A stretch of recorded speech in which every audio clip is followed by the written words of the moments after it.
it's almost Shakespearean, like as his general turning against him and giving away all the secrets. Like when you see the thing as simply, I think as Brian, or as purely as Brian Cody sees it, I thought there was a huge amount in that handshake.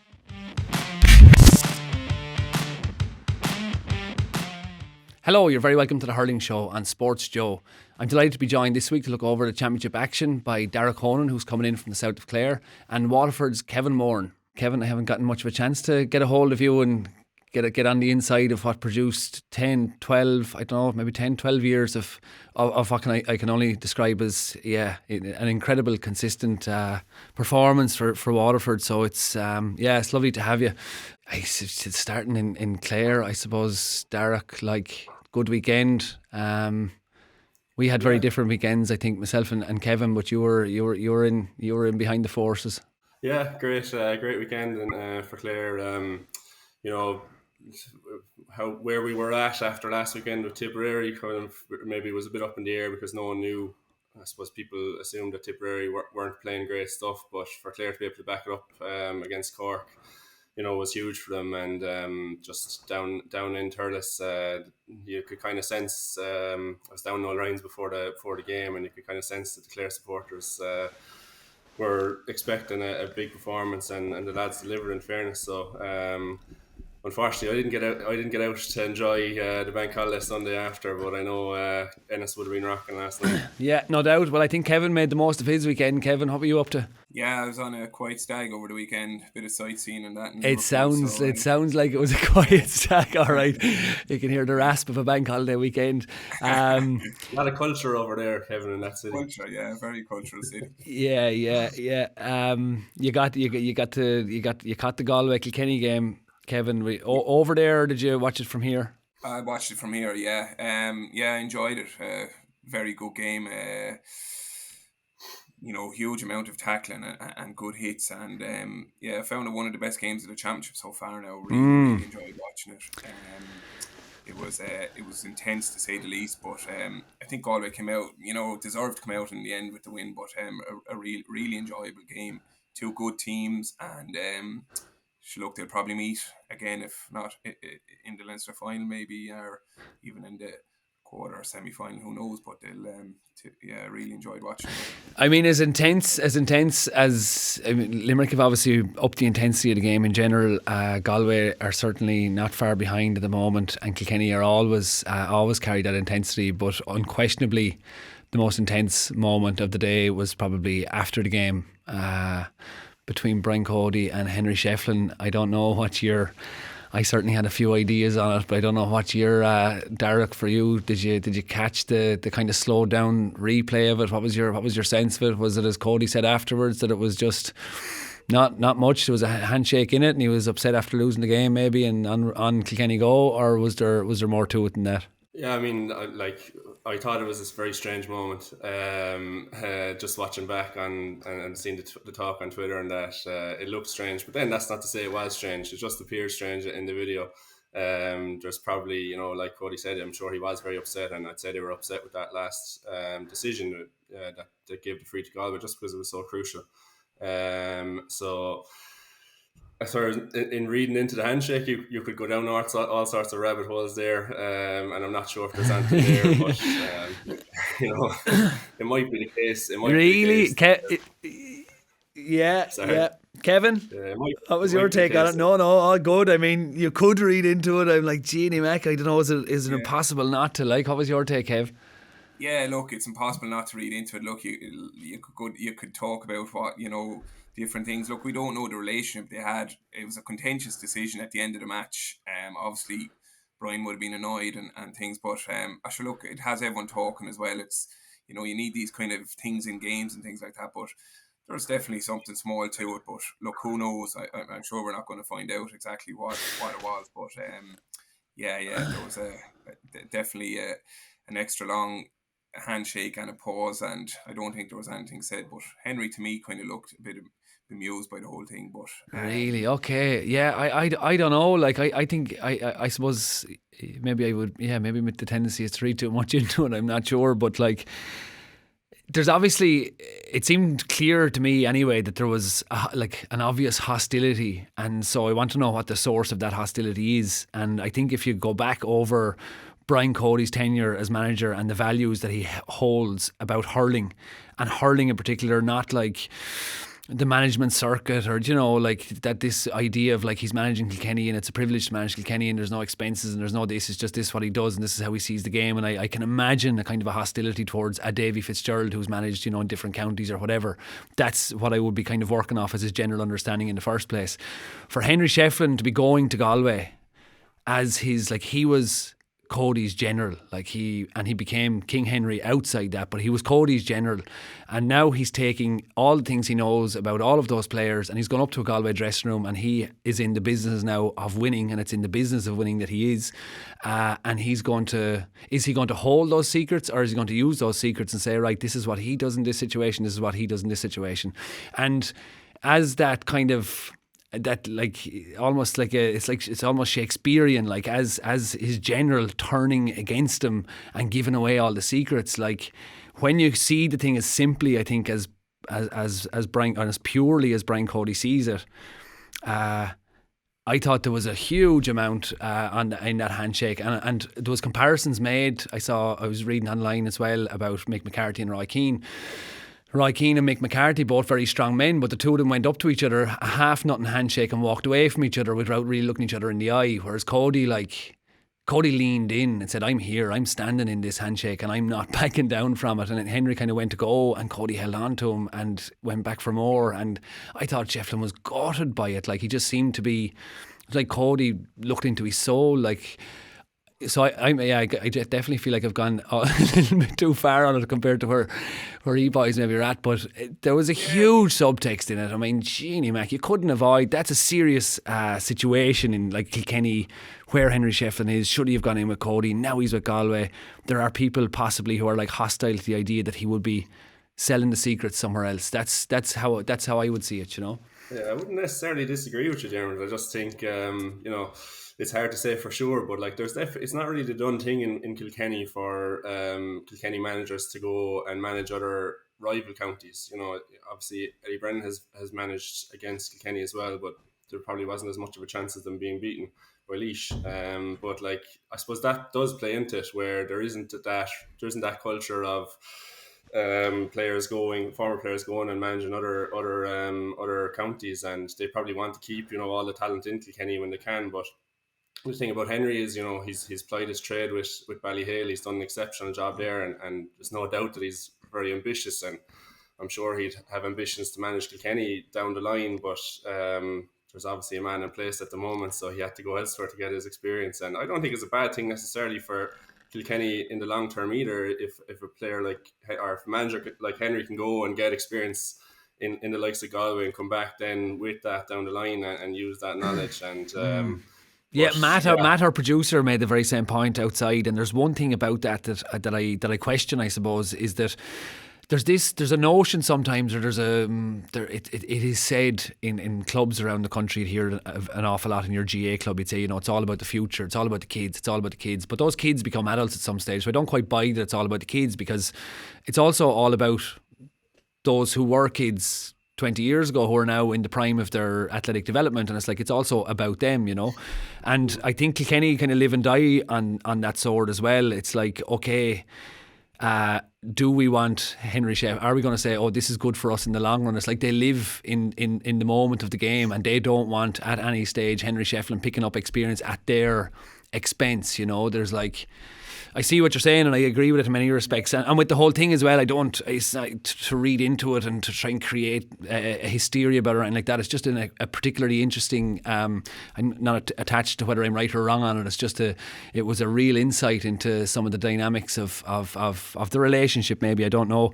And then there's a possibility as well. There was just the way that the game ended. I mean, I don't know, Kevin, what your take was on it as a wing back coming out. Like, should he have gone softly and tapped the ball down, or do you, as a wing back, you played plenty around that area, like you come sweeping?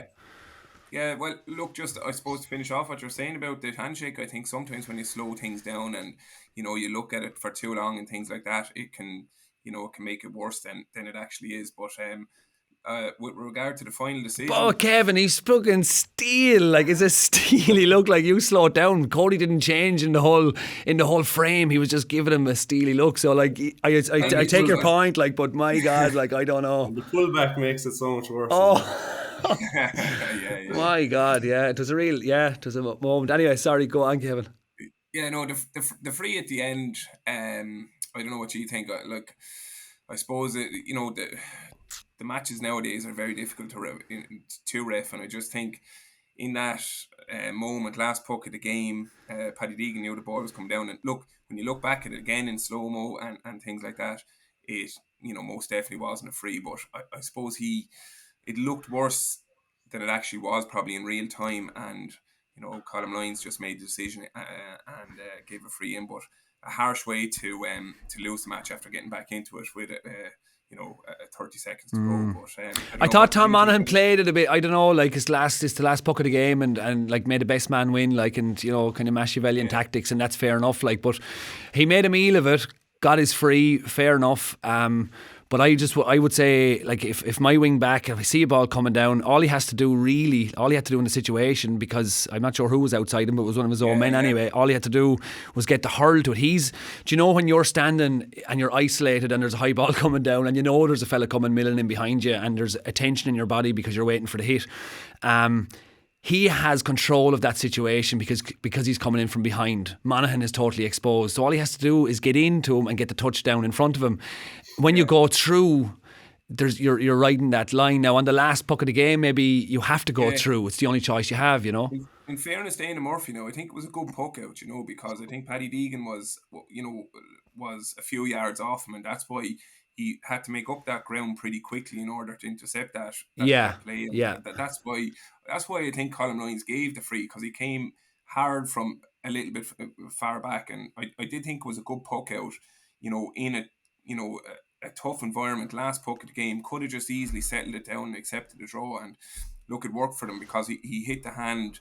The tackle was a little bit rash, even though it did, in that moment in time. And look, I suppose it was a difficult one for Colm to call, and people said no, it definitely wasn't a free, but it looked a little bit rash from my end, I think, when you look at it in real time. Yeah.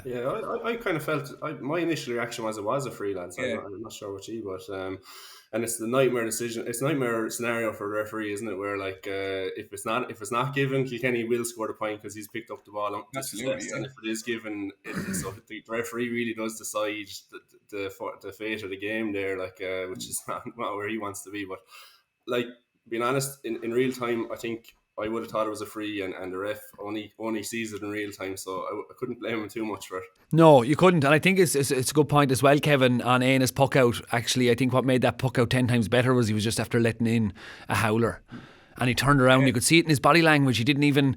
There's a fraction of a second where you let yourself down. A lot of the performance psychology is around maintaining the positive body, and you're not reacting to things and responding to things in a way that weakens you or whatever. He just didn't. It was like a training goal. He just turned straight around, straight into the back of the net, pucked the ball out. I thought it was an impressive recovery from him. Yeah. And look, a lot of times you're told, when you concede it, when you concede a score, just calm everything down for a couple of seconds. But in fairness, he saw the opportunity, and look, it worked out, because I'm sure he was disappointed with, the previous play that went in that got Kilkenny what looked like it was going to be a draw. But look, it worked out for them. Galway are delighted, they're moving on. It was a huge win for them, and Kilkenny and Wexford now are a little bit under pressure, and whoever wins that game looks like they'll go through. Yeah. What did you think at midfield in particular? I think for Galway, I mean, it seems like a bit of an ideal combination. Tom Monaghan, he's so busy and he's so fast and he's in on the breaks, and Joseph Cooney has that ability to push in, draw 2 or 3 men in, and then give it back out to Tom Monaghan to create play. I don't know what like they seem to dominate that section of the field. I don't know, what was your take on it? Yeah, I agree. They looked really. They looked like they knew each other inside out. They were working very, very well together. Joseph Cooney's an absolute fantastic player, in my opinion. He's gifted. He's extremely quick. I remember playing against him a few years ago. He's extremely quick. Did you mark him?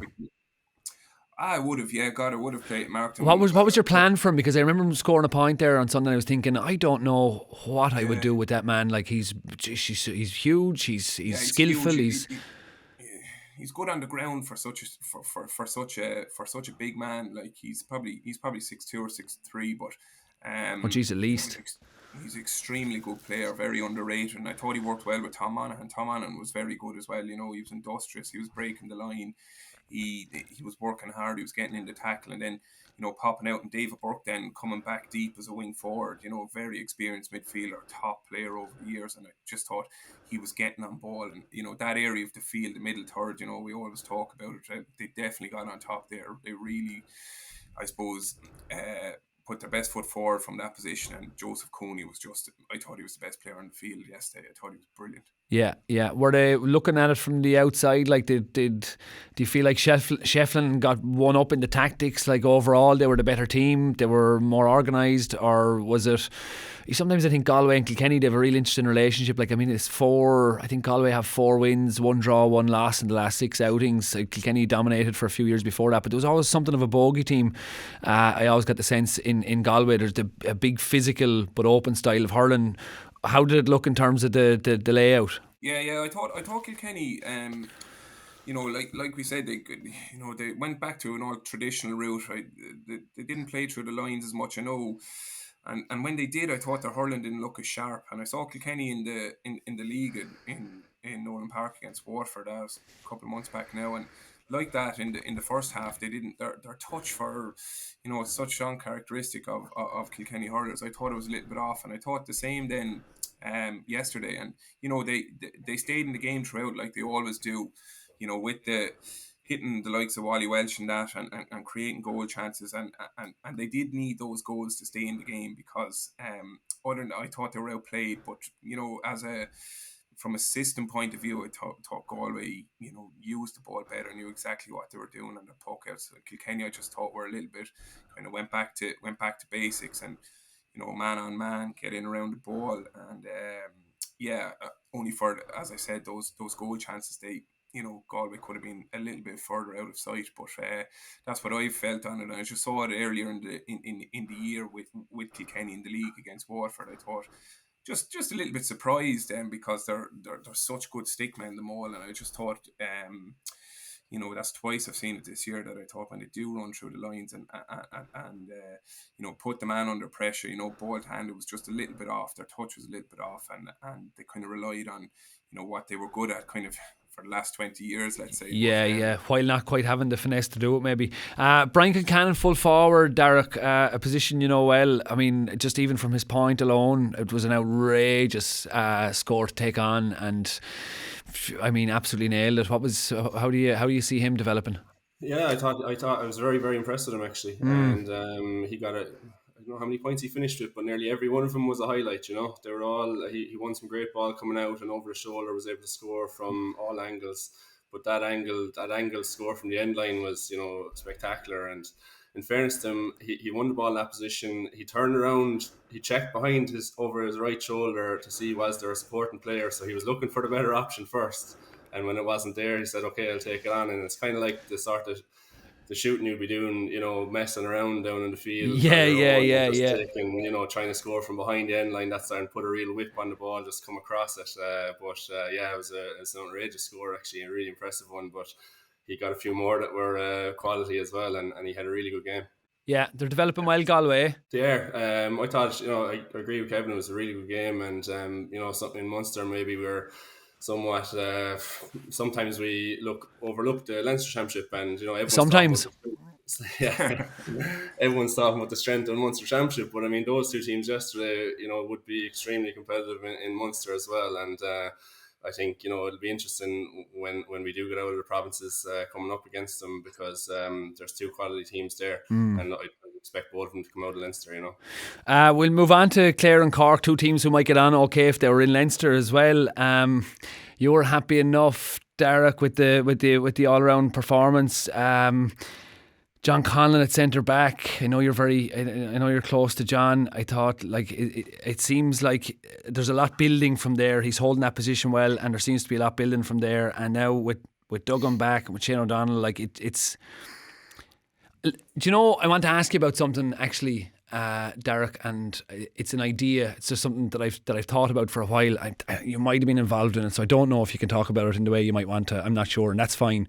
But I felt in the last year, I think it might have been Davy Fitzgerald's last year, and there was a bit of a fallout with Davy O'Halloran and a couple of players. And I remember thinking at the time, that's going to be difficult to get over, because the players in some senses kind of sided with Davy Fitz, and maybe sided with the way that they wanted to play on in a sense as well, and didn't want to go down maybe too much of a battle or whatever. And I always thought that when a couple of players were sidelined maybe in that it was going to be difficult for a group of lads who've grown up and played the game together to get over that.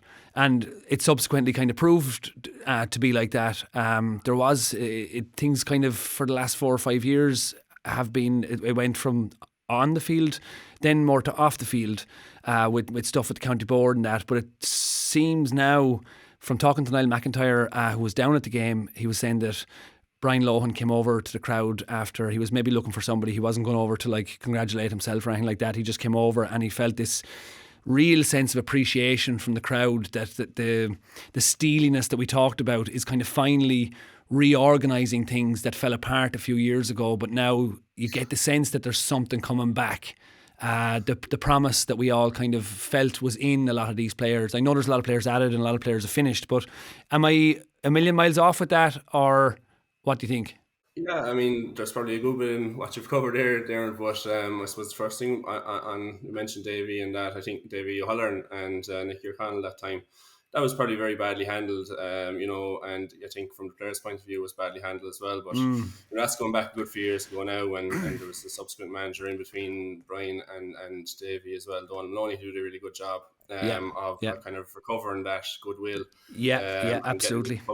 Getting the public behind the team again. And like last year, Clare were knocked out by Cork inside in the Gaelic grounds, and everyone in the Mackey stand, all the Clare supporters in the Mackey stand stayed on, and the players stayed on the field for a good while, and eventually they made their way off. But there was a really positive reception for Brian and all the players as they walked off, and they were all clapped off by the Clare supporters, having just been knocked out. So there's a huge amount of goodwill towards both the players and the management in Clare. And like I touched on it earlier, down in the square in Thurles on Sunday, you could kind of get a sense of real excitement, and definitely I think the Clare supporters were probably that bit more optimistic than their Cork counterparts, as I was just looking in the pubs and that, like there is a good buzz around Clare again.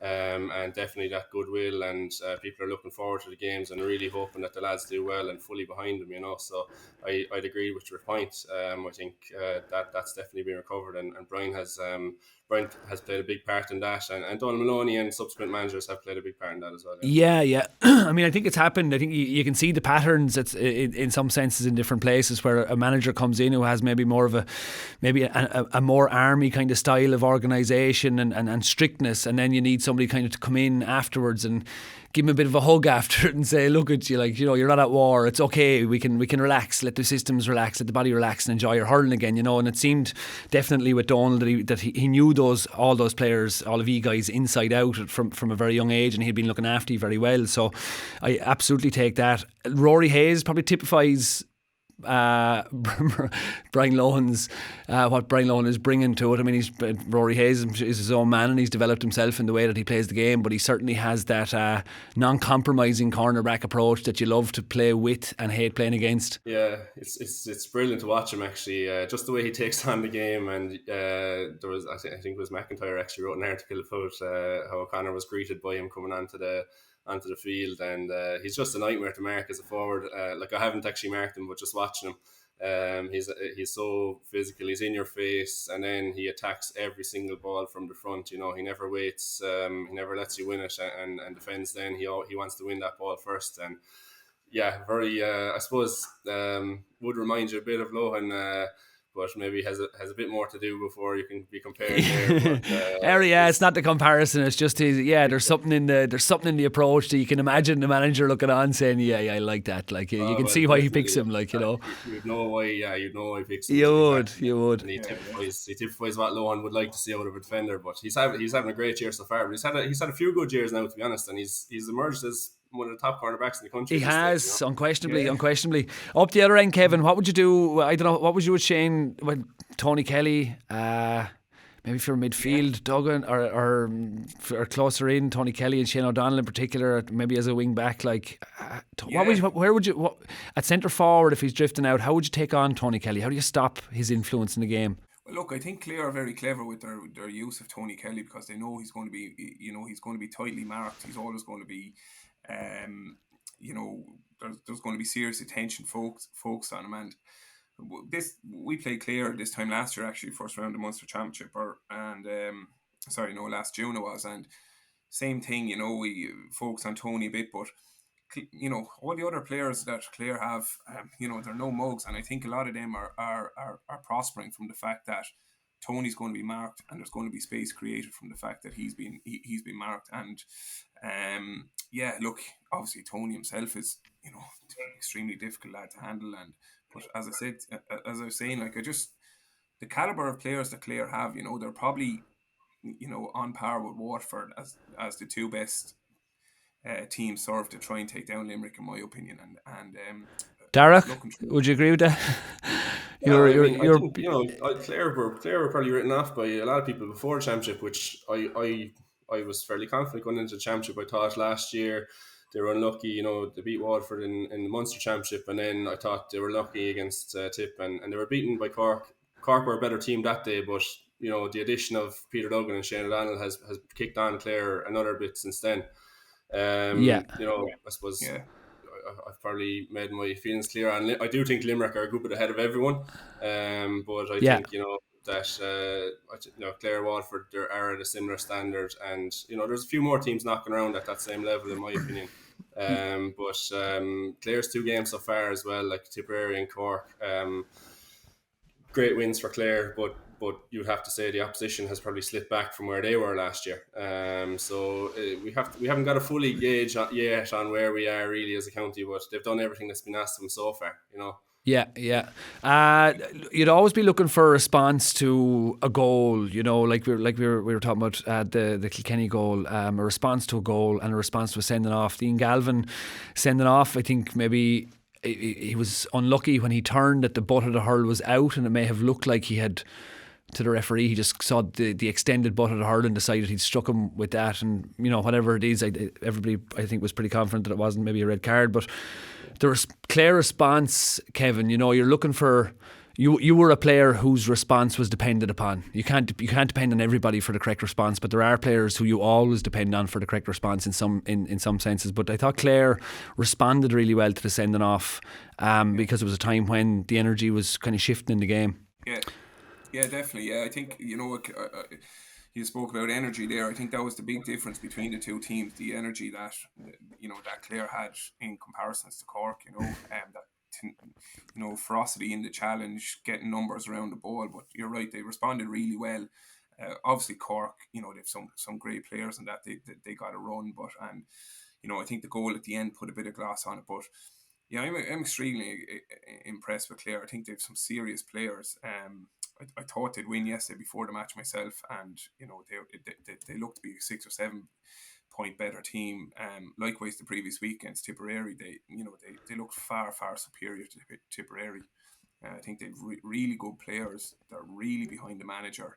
The fans are really behind the team. There's something. They seem to be going in a really, really good direction, and it seems to be a happy camp. And I think they'll have a long summer ahead. Yeah, it's looking like it. On the other side, I'm slow to talk too much about Cork, because I feel after maybe the last couple of games that there's been a lot of analysis about Cork and the teams that they've been playing. It almost wouldn't, it wasn't essential, the performances that were clocked up against them. And I'm kind of at the point now where it's like, well, look, this is just how good Cork are.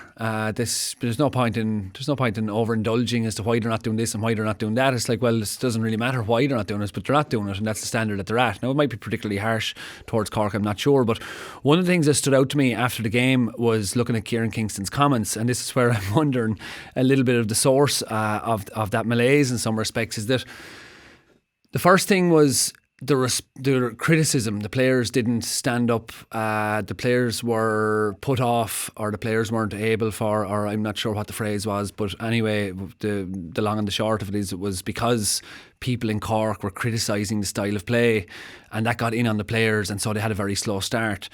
Now, I mean, I think he's somewhat responsible for the creation of the style of play. Obviously, that does rest with the players, but this is a style that they're playing, and it's obviously an order that's coming in that they have to wait for the pass to be on. So that's up for criticism when it works or doesn't work in the way that it had done so spectacularly. And then the other thing that he had said was maybe there was too much expectation on the players after the league that they had and being in the All-Ireland final last year. And I thought to myself, well, there's 2 points now. So it's the expectation of people, and it is the criticism. And I just thought it was a total and utter lack of self-ownership of the fact that Cork are looked to be in some kind of self-destruct mode. I'm not sure. Like, it's easy to play well when you're 11 points down, because we've been in those situations. You're getting beaten and all of a sudden the shackles are off and you play a bit of good hurling because there's nothing to lose. Cork it's in maybe not disarray, I don't know, but it's certainly not impressive to look at in any shape or form, Darach. Yeah, it was very un-Cork like, really, wasn't it? Those comments, they were like, you associate with Cork supreme confidence, like, and they'd always fancy. But I was a little shocked. Like, it kind of struck me as someone who's not really enjoying being in the position maybe that he's in at the moment. Because I just wouldn't associate that with Cork at all, ever. And even against Clare, they've had the upper hand over the last few years. They've consistently beaten Clare, and I kind of feared that coming in. I did think there'd be maybe a bit of a malaise in Cork, but that the fact that they have had the upper hand on Clare would give them that confidence to go again. But honestly, in the first half, they looked like, for the first 25 minutes anyway, they didn't look like they were up for it. They looked lagging in energy. They did play a bit of hurling then for the last 10 minutes of the first half, and they came into it again after the red card. But like Kevin said, I think Clare were probably 7 or 8 points a better team, and only for that red card, which wasn't a justified red card, they would have wound up winning by that much. If you're Cork, you have to look for some positives, and I think Alan Connolly coming on did stand up and was counted. Scored one great point to start the match, and the goal he got, he had no right to get it. And he still wound up beating Hayes to the ball actually, and getting in. And the other thing I'd say was, over the last, they got a couple of hidings off Limerick, Waterford, and Limerick in the All Ireland last year. And my big criticism was like, okay, you're getting a bit of hiding here, but show a bit of fight, start a row, do something. They hadn't done it in those games. But I did think, in fairness to Robert Downey, who had a good game, he showed a bit of something about him where, he wasn't taking any step back. He came out and got involved, and he had a really solid game. So you had full back line and Alan Connolly coming on, and that bit of kind of passion and drive not to be walked all over by Downey. That's kind of what you want a bit more of. Yeah. I mean, I think in some senses it's a little bit harsh, because I think the Robbie O'Flynn chance goes in, Kingston gilt edge chance as well. Like, they did create four very, very good goal chances that on another day would have gone in. And I know when you get like 4 goals as opposed to like 28 points or whatever, it does tell about the play. But as you know, Darach, goals win games in a big way. So like, if they get those, maybe they're not as far off. I don't know, Kevin, are you like, what do you see in Cork? Are you surprised by them, or? I am surprised, and I'd be cautious to the fact that they're playing Waterford in 2 weeks' time.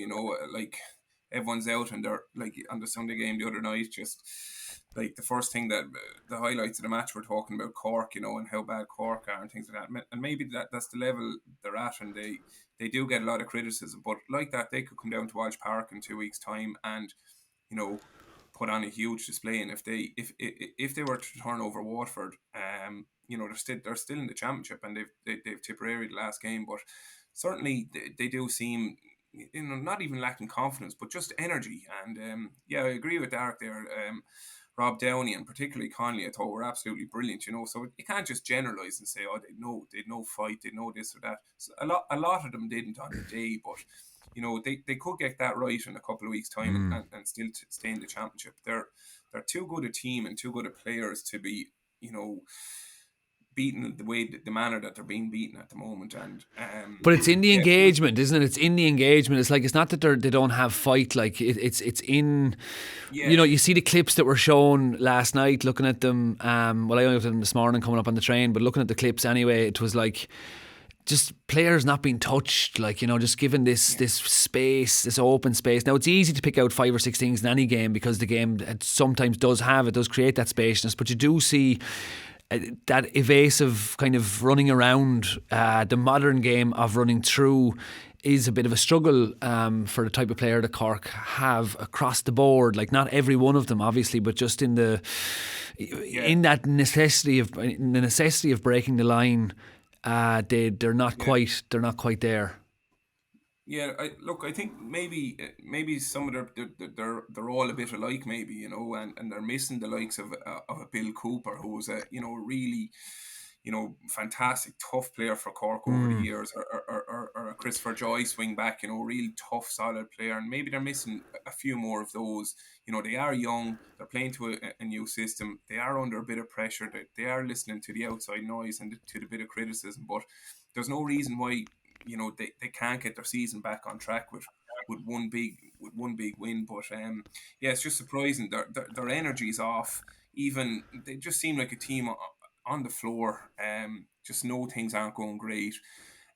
Even when they got a couple of scores or a goal, there's no real passion and in the man's face and wanting to win the next ball and go again. That's kind of what's lacking more so than anything. Now, in the bat of an eye, they could get a ball and turn the inside out and hang it. It's just that consistent energy, I thought, was kind of lacking. And maybe there's a bit more going on behind the scenes than we know, but they do seem in just playing below par. But as I said to you, I'm slightly cautious of giving them criticising them too much, because they could put egg in your face now, and you could be up on the dressing room wall inside in Cork before the game in 2 weeks' time. It's a big game for us down here as well, Yeah, it is for sure. The consistency, how much of a value did you put on consistency, like either in your own, like, are you surprised by how some players go from 95 down to 70 down to 50 and then back up to 75? Like, it was something that was very clear,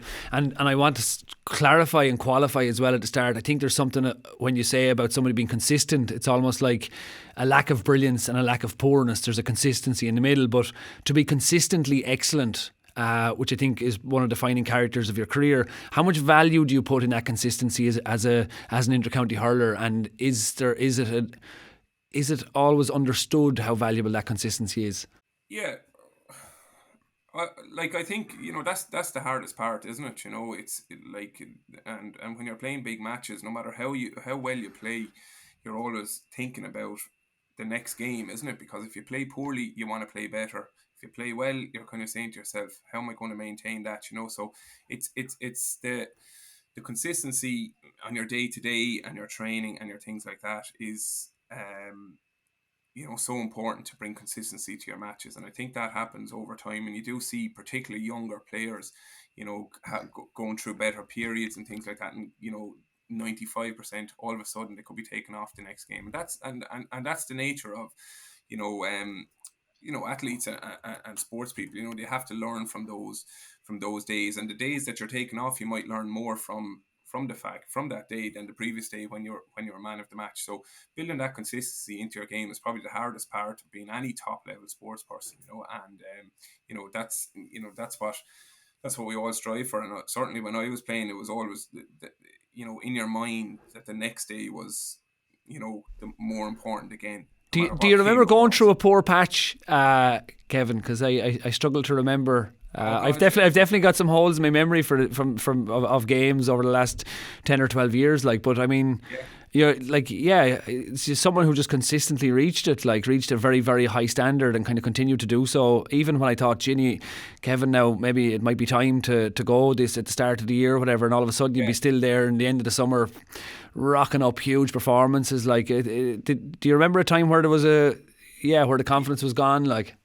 Yeah, well, look, I suppose at the start and at the end, really, is to answer your question. At the start, I would have had a lot of kind of difficult days, I suppose, and particularly playing maybe in positions that I wasn't suited and being taken off and things like that at very early in my career. And I Did you think ever get skinned earlier in your career? Oh, I did. Niall Gilligan skinned me before the first match. Oh, Jesus, stop. Gilly he skinned many. Yeah. And like you said, then towards the end of your career, you're just there is times when you say to yourself, God, this is getting that bit harder. The level of performance isn't where it needs to be, and it's probably stayed an extra year or two, if I'm being honest. But that was just the environment I was in, and with the likes of Liam and Mikey coming in, it was just hard to turn your back on it. But yeah, look, that's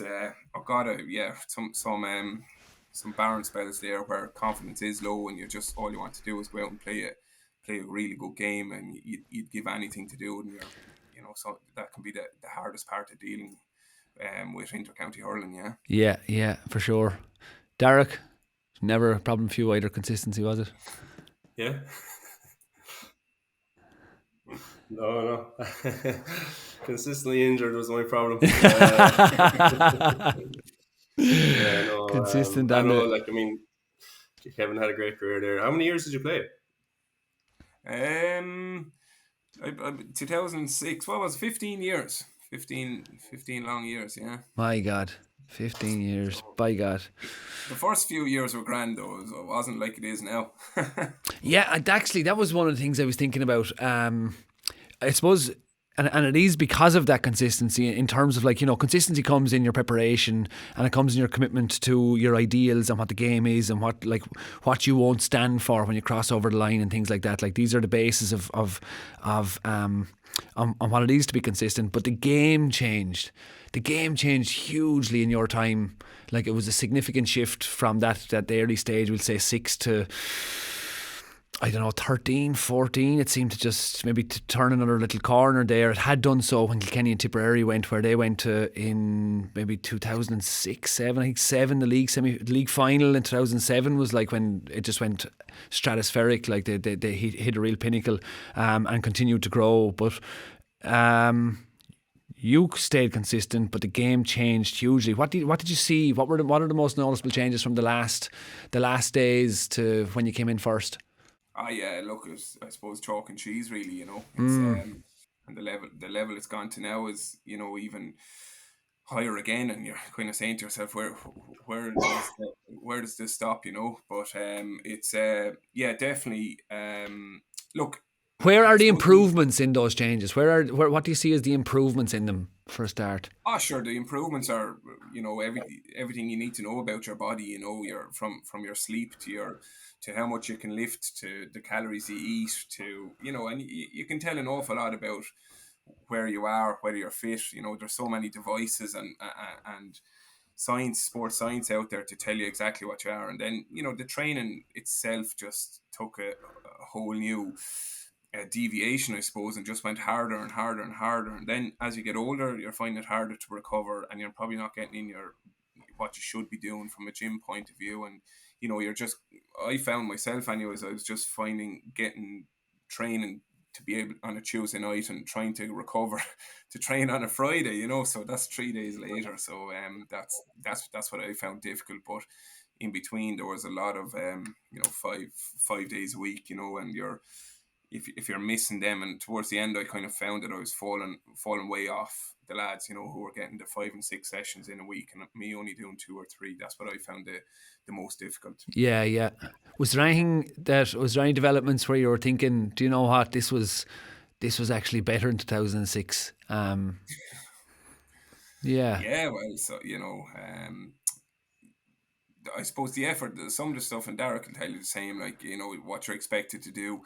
Some of the times you have to know your body, and you have to kind of say, like, I'm not able for this, I have to pull this back a bit, I'm borderline injured. And you have to, every player is different. And I think the hard thing is sometimes is just if you're tight or if you're sore and you're getting through a session that you're, sometimes you have to know your body, and you have to be your own man and stand up for yourself a small bit, in a sense that what you're doing. You're preparing yourself for 3 or 4 weeks down the line, instead of going extremely hard and, you know, burn yourself out. That's what I found towards the latter end of my career. I was able to do quite well. So Is that hard for a young fella? It's definitely a criticism, but it's not a criticism of judgment of young fellas in the game now at the moment, because I'm not sure what it's like in the environment, but definitely the environment that they come into can sometimes be one of like, well, this is what we're expecting, this is what you have to do.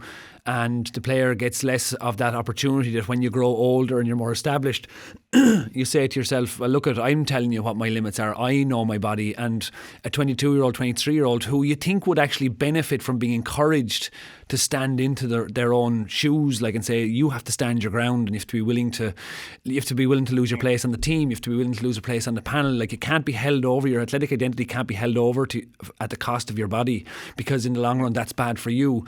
But it seems like that's, I don't know, maybe the environment has changed again. Like maybe the managers now are like listening to players an awful lot more.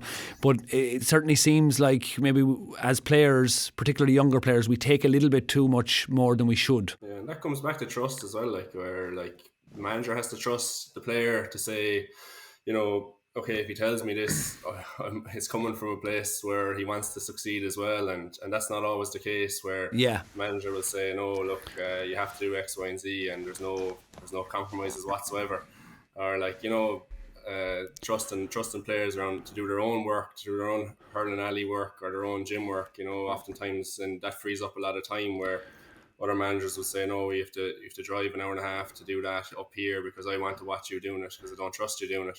Yeah, On your yeah. own, Oh you know. my God, it used to break my heart, that dynamic of having to go back down to Wexford to train, or looking at a manager saying, you're going to do an hour and a half in the car to do an hour and a half of gym work to get in the car for an hour and a half. It's like, that fella's going to have hamstring injuries. I mean, for the rest of the summer, like, but that was what they were expected to do because the managers decided. But the time commitment and that like is gone through the roof. Like, I mean, you're talking about it's like having a second job really, and you're putting in 30-40 hours a week with the whole thing, and the effort that the players are putting in at the moment is just outrageous really, you know, at times. And I suppose that makes actually that the whole issue of the expenses at the moment, and the GAA trying to hold that over their head, and GPA having to fight them on that, all the more disappointing, because the effort and the time that people are putting into this is just so exhausting that, you know, they should be well looked after. Yeah, absolutely. Sometimes I think, I mean, it's not a remuneration, or it's not.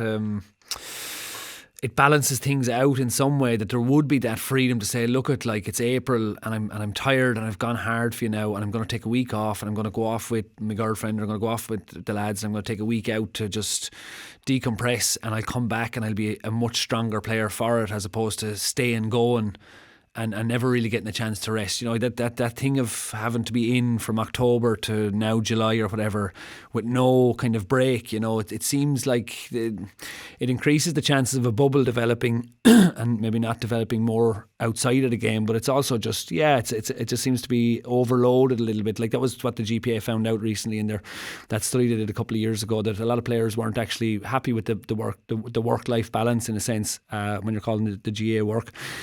Just back to the hurling, Wexford. I'm keen to talk about Wexford because we actually won.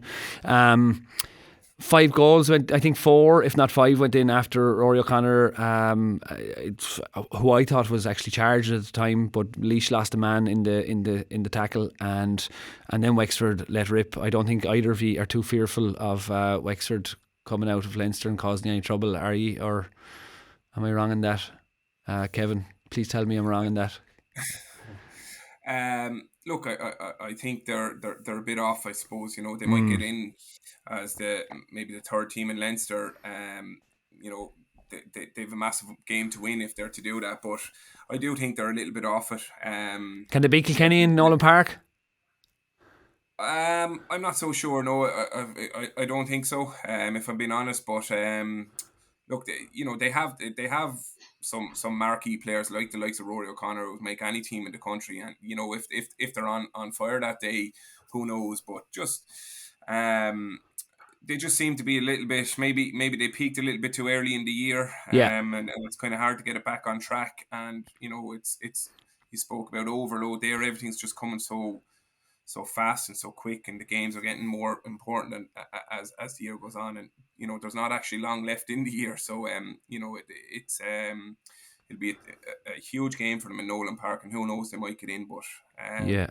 yeah, not sure they in the top 4 though. Yeah, the standard maybe in Munster at the moment, but certainly the excitement is going to be in Leinster on that last day. Dublin had another win, not very impressive, but I think Dublin definitely respond an awful lot better to playing a Wexford or a Kilkenny. They seem to want to really climb those steps. Limerick are back in action next week against Tipperary, and I was just wondering how you felt about the impact of Cian Lynch's loss for the rest of the It's championship. going to be interesting actually really to see Limerick. It's probably a good if they're 2 games won, they're going to progress. It's probably a good opportunity for them to develop their squad a little bit.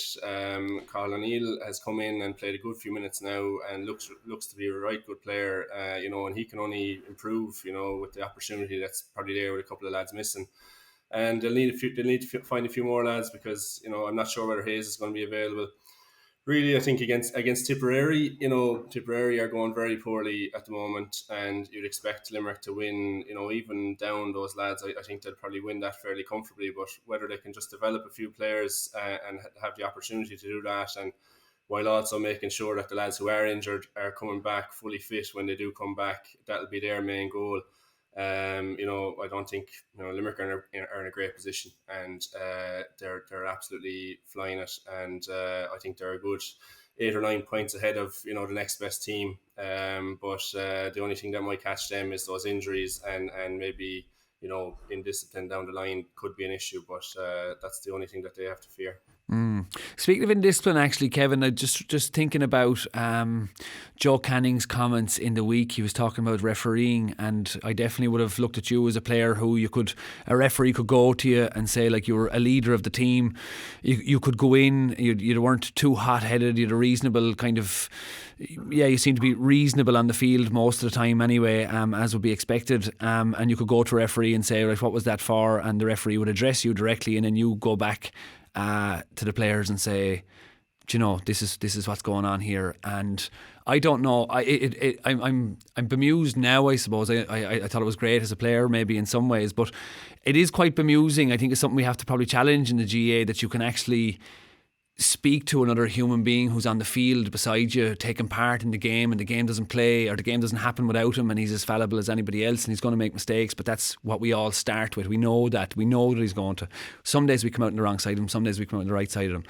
That we can't have for abuse to officials, a very simple, like, red card, 6 month suspension, off you go, you learn your lesson once, you won't have to ever learn it again. And to have a system like that that's built on a foundation of respect between people, and not in like a tokenistic, every corporate interest in the company now talks about respect and values and all these things, but actually that you would respect the man in the field who's facilitating the play and be able to communicate with him like he's a normal human being. I know tensions flare and we get intense, but to be able to have a player who can speak to the referee and navigate that and then communicate back, surely is it a better way than what we have at the moment? Like, yeah.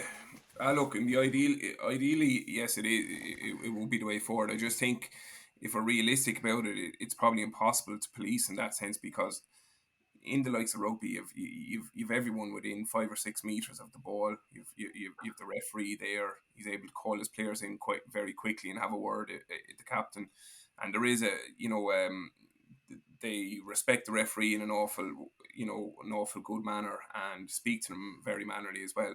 Compared to the likes of your GA, you could have a lad 100 meters away and you can't hear a thing. And so being realistic, I'm not so sure how talking to a leader on the field and how he can communicate that to his players could work. But certainly speaking, maybe there does need to be a little bit more help for the referees, because it's getting a tougher and tougher job. I was watching that match yesterday, and it's so hard. It's going so quick.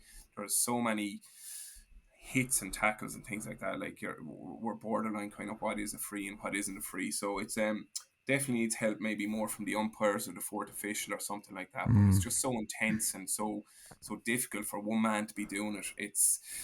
Look, I don't have the answers for it, but it's something that has to be looked at, definitely, I think, down the line, because it can be quite, you're just going to have more and more mistakes and things like that from referees, and it's not their fault. It's just so hard and so quick to keep on top of. It is. I almost shudder at the thought of giving umpires more power, because just some of the decisions that umpires make at times, you just wonder what's going on. But I take your point absolutely, and it'll bring up the standard. Referees as umpires, as a kind of. I think that's just a numbers game, isn't it? It's like referees kind of have their umpires, and they bring whoever, and sometimes there'll be fellas standing beside the goal, and you wonder, Jenny Mack can even see the top of the post. Like, you just don't know. But anyway, that's neither here nor there. Darach, on that, what's your sense of that, Darach? Yeah, well, I mean, it's like that. If you had referees in there, but just can't be done, because those referees are relying on those umpires, for their club games, and going to, fecal on a Wednesday night when you mightn't want to be going to fecal. So. Who wouldn't want to go to fecal on a Wednesday night, Darach? So that's the problem there. But as well, like, you can't really implement a rugby system, because like Kevin said, rugby is just so stop start, and you could sit down and have a chat there in the middle of a rugby match, and it might be missed. Whereas like the hurling is just, it's all go on all areas of the field, and what's making it even harder for the refs now at the moment is that bit of feigning and play acting, where like I would have said, Ian Galvin's red card yesterday was never red, but people. John Conlon, would you have said it for John Conlon, or? I couldn't really see that issue. On the well, you couldn't, because he turned into. There might have been look. He did. I see your point, but I thought, anyway, there might have been. It's a tough one. It's a tough one. There might have been an issue on it, but it was just obvious with the. It was more obvious with Ian's one anyway. Okay, it was. It was. Two club mates of mine. So. I know. Sure, I don't want to go down that road either. I would have thought it was more obvious. So look, that makes it an awful lot more difficult for refs, and it's not an easy job at all. So I'm not sure how you can improve things. Really, you should, like, you have. So you're just both. What I get is you're both in favour of just continuing to lorry abuse of referees. We'll leave it there. That's yeah. No, look, there's subtleties to the argument, and it's good to hear that from Kevin, actually, because it's not something I particularly considered. I think that there is maybe a player in either midfield, at the centre back, the centre forward, the midfielder. So we're generally kind of three kind of leaders anyway, and you just have maybe a direct line of some sort. But I don't know how you'd find the centre forward anymore. Sure, Jenny Mackey's in the corner back line half the time, and he's up in the corner forward, and it is impossible. And I think anything to slow it down as well, if you're slowing down the game, it comes at a cost. And I think part of that is actually just we have a little bit of an inability to accept the flawed nature of a referee and what he sees and the speed that he's seeing it. And I think if there was a little bit more forgiveness of referees from players and supporters, the arrival of more and more technology, like, are we going to need more technology? Is that a free? Are we going to slow it down and go back up to the camera and see, is that a free? Is it that important, in the sense that you lose some days on the basis of a poor decision, and you win some days on the basis of a poor decision? And over your life spell of playing, like, that balances out fairly much. And I don't have there's no time where I can say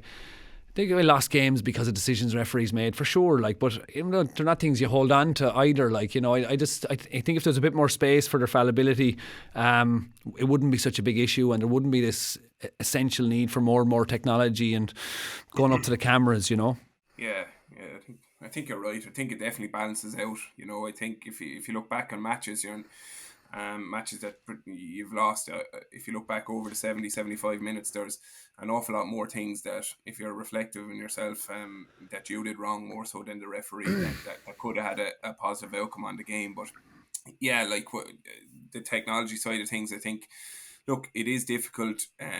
We accept that for referees, they're going to make mistakes, but it's probably, to keep the games at the level that they're at, the speed they're at, and the intensity, it's probably the best thing that's going to fit for the time being, in my opinion, without adding huge amounts of technology and personnel and slowing down games and things like that. Yeah, it's our necessity to get things right. Like, I don't know, sometimes it's interesting. I came up today and I was conscious that I really only caught the Sunday game because we had a performance ourselves yesterday on the beach as part of Failing Bialton, and we were playing the hurling match that I've been playing down there for the last year and a half. And I was doing it with my partner, who's more of a choreographer and a dancer, and she was like, okay, we need to get this and we need to get this organised and those moves need to be right. And I'm like, look, we're going to sacrifice the perfection for something that's live and it's real and it's raw and it's good, and we don't need, sometimes it's the seeking of perfection, I think, that, like, slows things down and makes it like it becomes like we live and die on these one small decision, and it's like it's bigger than that. And I love the rawness of the game from that point of view, and the fact that there are mistakes made, but if we could just welcome the mistakes as well as the good things, maybe we wouldn't get so het up about them. I'm not sure. That's the only. You didn't tell us whether you won your wrestling match or not, Izzy. I did, Darach. I had a full-on wrestle as part of the performance. Myself and Timmy Creed, who did the play, spliced to one-man show that he did about his time hurling with Bishopstown. Actually, a incredible play. Myself and himself went into the middle of into combat, and we'd a wrestle, Umra Skál in Irish, and wrestling is actually, when you see it, when I introduced this to a couple of the retreats I ran, wrestling, and somebody got on to me and said, look at the lexicon of wrestling around the world. There's like 10 or 12 Irish language words that have been butchered into other languages, but we've a real big tradition here way back of wrestling, so we put that into the performance yesterday as well. But it was a bit of a dance and a bit of a joke, and then all of a sudden we were in shoulder to shoulder, and it was no holds barred. Then it was like, may the best man win, and it was maybe 400 people on the beach howling and hollering at two fellas wrestling on the beach. But before the 400 people arrived, I wrestled Timmy, and he beat me he bent the shit out of me. I was thinking, oh God, I'm going to be embarrassed here in front of everybody, I'm just going to have my head squashed in the sand. This is going to be terrible. But I got lucky, and we were 1-1. So we'll have to go and try and the third bout. Yeah, we'll go and we'll see where the third bout's going to be. So anyway, I'd love to chat about that loads more, Darach, and thanks for asking as well. I didn't want to come on and be talking about the games at the weekend, having not given all of my time to the games the weekend, because we just had this thing to do, and it was a beautiful thing, because there was people playing hurling that you'd never see playing hurling. There was 10-year-olds in the game, there was women in the game. It was good, and it was wild, and it was something that's not on the GA. It's not important to the GA in some respects, but it is that community building outside of the GA community is also a good thing. So it's nice to chat about it as well. Thanks very much for coming on, lads. Appreciate your time. Thanks for tuning in and for bringing your experiences on the game. Kevin, it's lovely to chat to you, and lovely to have you on and gain some of that wisdom that you've accumulated over the 15 years and the stellar career that you had with Waterford. And Darach, great to hear your own unique voice again, and your read on things. So thanks for bringing us up close and personal with Clare.